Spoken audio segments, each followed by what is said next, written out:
like this. So Jeremy, you talked about how the wind is still blowing. Are we getting closer to when it kind of starts to taper off? Yeah, the one thing we're working against right now is the heat of the day. There are two things that will cause wind. One, a pressure gradient. So when you have two different pressure areas close together, wind will blow. With a cold front moving through, we have that. That cold front is moving out, so we're getting rid of that. However, we have the heat of the day. So the heat of the day will act to warm things up. Warmer air is less dense than colder air, so then that colder air is going to push in. So that's what we are fighting right now.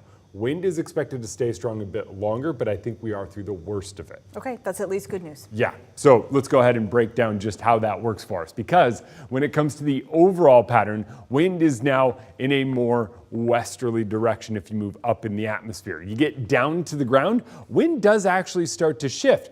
At the surface, our latest wind gust at the Moses Lake International Airport was 23 miles per hour out of the southwest. Sustained wind sits at about 13 miles per hour, so that's something of interest there. As Whitney showed on the map, it's right about in there, and so when you see that wildfire blowing up, it's going to likely move to the north and the east because of the overall wind. Earlier, a wind gust of 29 miles per hour in Moses Lake. That was about as strong as it gets. And for us here in Spokane, 38, 35 down in Pullman. Wind is expected to die down as we lose some of that daytime heating, but we still hang on to some of those thunderstorms because of that daytime heating. Non-severe chance of thunderstorms for northeast Washington and North Idaho once again. Bulk of the activity just staying a little bit north of I-90. That seems to be where we're seeing a bulk of it. Off to the north, still a few of those showers moving through Colville down to Tooele. That moves up and into the mountains, going to make its way over into parts of North Idaho. Bonners Ferry, you're on the backside of it. Sandpoint looks like it eventually works its way toward you. Coeur d'Alene, you are in it now. Similar story in Hayden. Spirit Lake, you're on the north side of it. This is all going to move up into the mountains.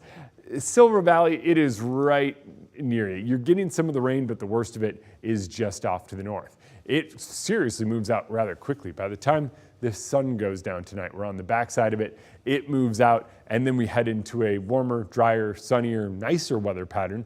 And even when it comes to Sunday and we have that chance of showers back in the forecast, it looks very similar to what we saw yesterday or even today. Even a mix of the two. Today would be the absolute worst. Yesterday is more likely. So when it comes to Sunday, it's not going to be a wash. It's going to be hot.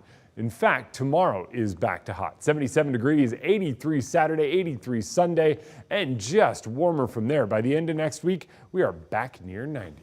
All right.